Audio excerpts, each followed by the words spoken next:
हम यहाँ रुक करेंगे। प्रधानमंत्री नरेंद्र मोदी का शीतकालीन सत्र की शुरुआत से पहले संबोधन दे रहे हैं। कल ही 4 राज्यों के चुनाव नतीजे आए हैं। बहुत ही उत्साहवर्धक परिणाम है। ये उनके लिए उत्साहवर्धक है जो देश के सामान्य मानवी के कल्याण के लिए कमिटेड है, जो देश के उज्जवल भविष्य के लिए समर्पित है,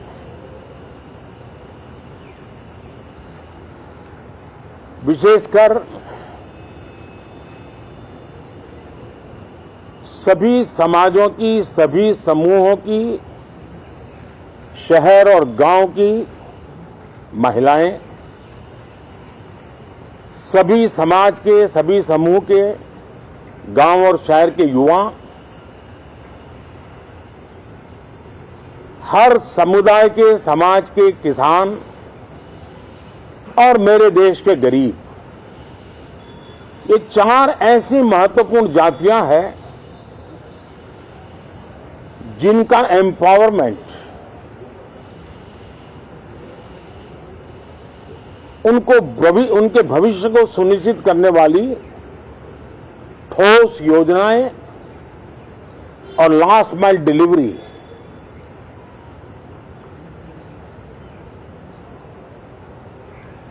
इन उसूलों को लेकर के जो चलते हैं उन्हें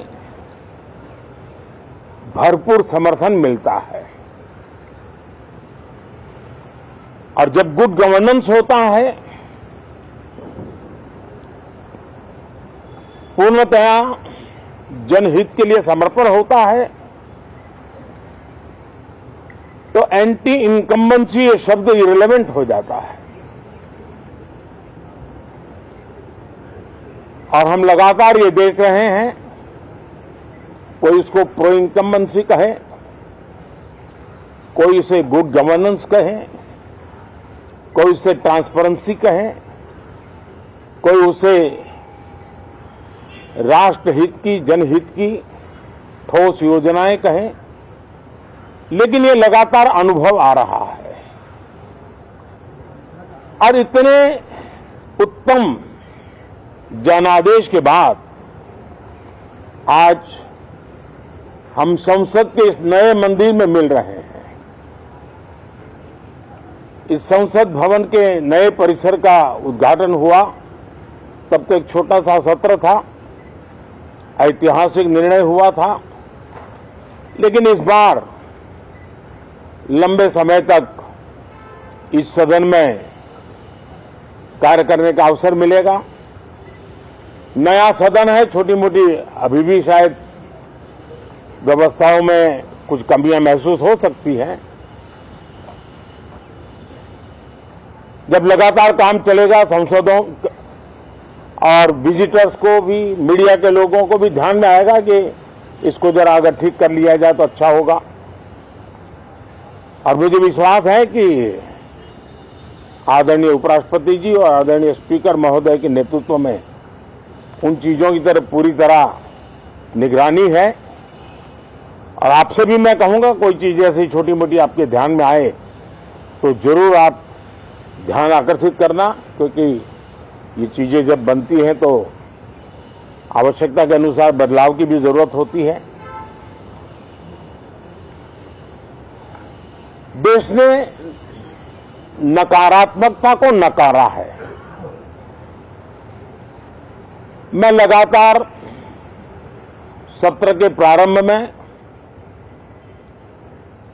विपक्ष के साथियों के साथ हमारा विचार विमर्श होता है, हमारी मेन टीम उनसे चर्चा करती है।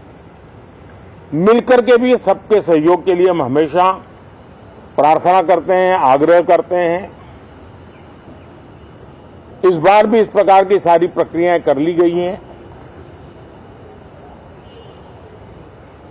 और आपके माध्यम से भी मैं सार्वजनिक रूप से हमेशा हमारे सभी सांसदों से आग्रह करता हूं,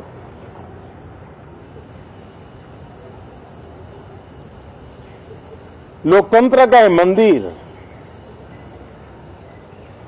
जन आकांक्षाओं के लिए, विकसित भारत की नींव को अधिक मजबूत बनाने के लिए बहुत महत्वपूर्ण मंच है।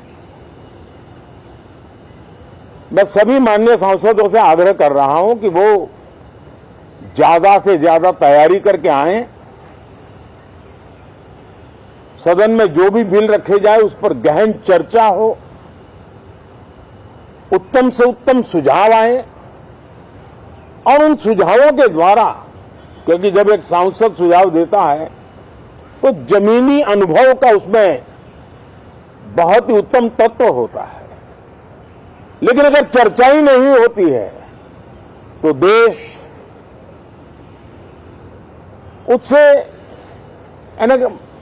मिस करता है उन चीजों को। और इसलिए मैं फिर से आग्रह करता हूं, और अगर मैं वर्तमान चुनाव नतीजों के आधार पर कहूं तो जो विपक्ष में बैठे हुए साथी हैं, ये उनके लिए गोल्डन अपॉर्चुनिटी है। इस सत्र में पराजय का गुस्सा निकालने की योजना बनाने के बजाय इस पराजय में से सीख करके पिछले 9 साल से चलाई गई नकारात्मकता की प्रवृत्ति को छोड़ करके इस सत्र में अगर सकारात्मकता के साथ आगे बढ़ेंगे तो देश उनके तरफ देखने का दृष्टिकोण बदलेगा, उनके लिए एक नया द्वार खुल सकता है। और वो विपक्ष में हो तो भी उनको एक अच्छे रोज दे रहा हूं कि आइए सकारात्मक विचार लेकर के आइए।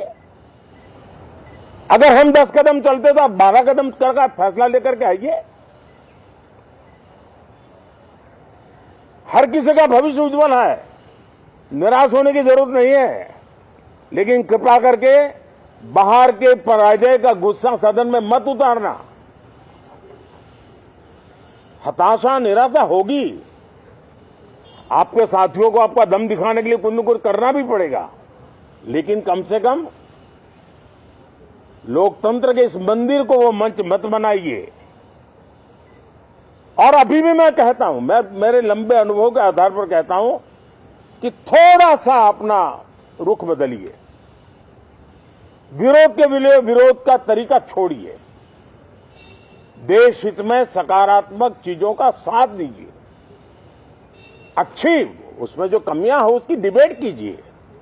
आप देखिए देश के मन में आज जो ऐसी कुछ बातों पर नफरत पैदा हो रही है, हो सकता है वो मोहब्बत में बदल जाए, तो मौका है, ये मौका जाने मत दीजिए।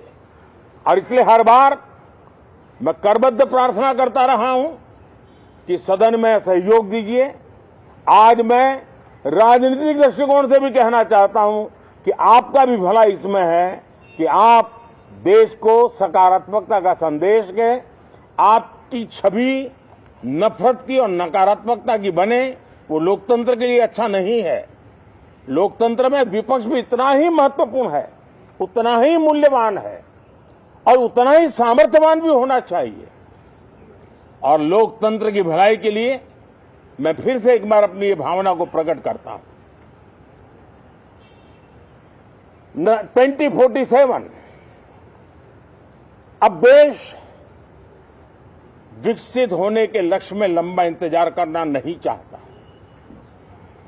समाज के हर वर्ग में यह भाव पैदा हुआ है कि बस आगे बढ़ना है। इस भावना को हमारे सभी माननीय सांसद आदर करते हुए सदन को उस मजबूती से आगे बढ़ाएं, यही मेरी उनसे प्रार्थना है। आप सबको भी साथियों मेरी बहुत बहुत शुभकामनाएं हैं। बहुत बहुत धन्यवाद।